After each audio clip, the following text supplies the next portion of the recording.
ایک روایتی سیاستدان اور وطن کی آزادی کے لیے لڑنے والے میں کیا فرق ہوتا ہے؟ یہ فرق سمجھنے کے لیے کشمیر کے دو کرداروں پر نظر ڈالتے ہیں۔ ایک نام فاروق عبداللہ کا ہے، جو کئی دہائیوں سے کشمیر کی روایتی سیاست کا حصہ رہے ہیں، اور دوسرا نام مقبول بٹ کا ہے، جنہیں دنیا بھر میں کشمیر کی تحریک آزادی کی ایک نمایاں علامت کے طور پر یاد کیا جاتا ہے۔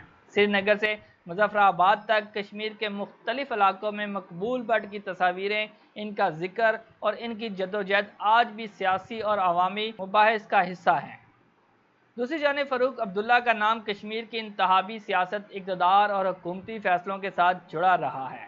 آج جب نیشنل کانفرنس کے سربراہ فاروق عبداللہ اقوام متحدہ کی ہیومن رائٹس کونسل سے آزاد کشمیر میں انسانی حقوق کی صورتحال پر تحقیقات کا مطالبہ کرتے ہیں، تو ناقدین ماضی کے بعض تاریخی واقعات اور فیصلوں کی طرف بھی توجہ دلاتے ہیں، خصوصاً 1984 کا وہ دور جب مقبول بٹ کو تہاڑ جیل میں پھانسی دی گئی اور کشمیر کی سیاست ایک نئے موڑ پر آ کھڑی ہوئی۔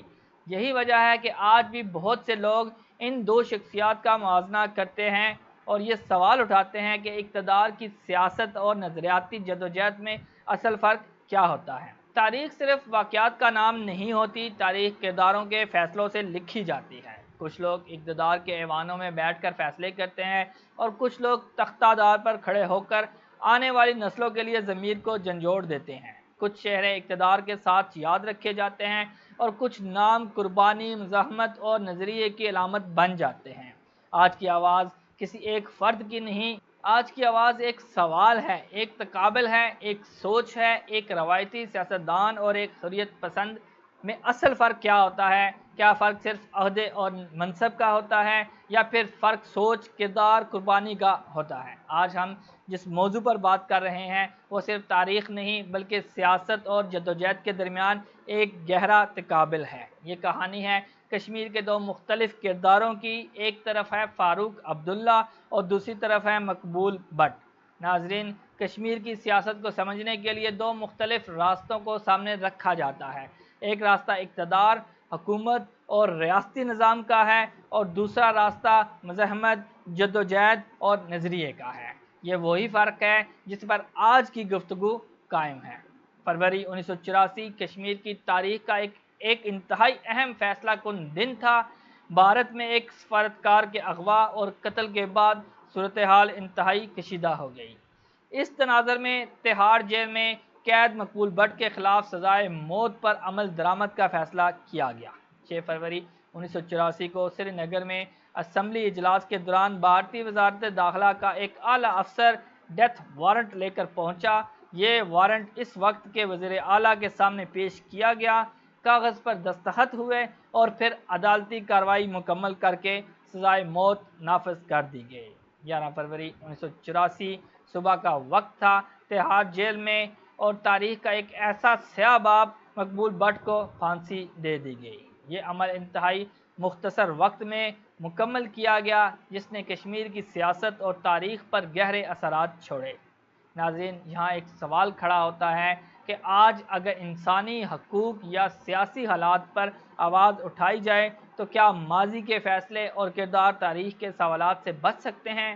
یہ وہ نقطہ ہے جو اس پورے معاملے کو مزید پیچیدہ بنا دیتا ہے۔ مقبول بٹ کو صرف ایک فرد کے طور پر نہیں دیکھا جاتا بلکہ انہیں ایک نظریاتی علامت سمجھا جاتا ہے۔ ان کی زندگی میں کئی نشیب و فراز آئے۔ 1958 میں وہ بھارت مخالف سرگرمیوں کے باعث زیر عتاب آئے اور ہجرت کر کے پشاور منتقل ہو گئے۔ بعد از وہ آزاد کشمیر کی سیاست سے بھی وابستہ رہے اور عوامی سطح پر سرگرم رہے۔ 1965 کی جنگ کے بعد ان کی سوچ مزید واضح ہوگی کہ کشمیر کے مسئلے کا حل صرف سیاسی نہیں بلکہ جدوجہد کے ذریعے ممکن ہے۔ یہ وہ وقت تھا جب وہ مکمل طور پر مزاحمتی راستے کی طرف چل پڑے تھے۔ 1966 میں مقبوضہ کشمیر گئے اور گرفتار کر لیے گئے۔ 1968 میں وہ سری نگر جیل سے فرار ہو کر طویل اور خطرناک سفر کے بعد آزاد کشمیر پہنچے۔ بعد از انہیں دوبارہ گرفتار کر لیا گیا اور تفتیشی مراکز میں سخت حالات کا سامنا کرنا پڑا۔ 1971 میں ان کے ساتھیوں نے بھارتی طیارہ گنگا کو اغوا کیا۔ اس واقعے کا مقصد کسی کو نقصان پہنچانا نہیں بلکہ مسئلہ کشمیر کو دنیا کے سامنے لانا تھا۔ بعد از انہیں گرفتار کر کے لاہور کے شاہی قلعہ منتقل کیا گیا۔ یہاں سخت تفتیش اور تشدد کے الزامات بھی سامنے آتے رہے۔ مقبول بٹ کی تحریروں میں ایک اہم نکتہ بار بار سامنے آتا ہے، وہ یہ کہ اصل مسئلہ عوام نہیں بلکہ حکمران ہوتے ہیں۔ وہ عوام کو اپنے مخالف کے طور پر نہیں دیکھتے تھے بلکہ ان کے نزدیک اصل جدوجہد نظام کے خلاف تھی۔ کچھ روایات کے مطابق انہیں مختلف ادوار میں سیاسی پیشکش بھی ہوئی، مگر ان کا موقف واضح تھا کہ اقتدار مقصد نہیں بلکہ مقصد کشمیر کی آزادی ہے۔ یہاں اصل بحث کسی ایک فرد کو ہیرو یا ویلن بنانے کی نہیں بلکہ دو مختلف سیاسی فلسفوں کو سمجھنے کی ہے۔ ایک فلسفہ اقتدار کو کامیاب سمجھتا ہے اور دوسرا فلسفہ نظریے پر قائم رہنے کو اصل کامیابی سمجھتا ہے۔ آج جب خطے میں سیاسی اختلافات، بیانات اور کشیدگی بڑھتی ہے تو یہ سوال مزید اہم ہو جاتا ہے کہ الفاظ اور فیصلے کس حد تک حالات کو متاثر کرتے ہیں۔ تاریخ یہ سبق دیتی ہے کہ اندرونی تقسیم ہمیشہ بیرونی طاقت کو فائدہ دیتی ہے۔ ناظرین، وقت سب کچھ بدل دیتا ہے، حکومتیں، عہدے، طاقتیں، لیکن کچھ نام وقت سے اوپر ہوتے ہیں۔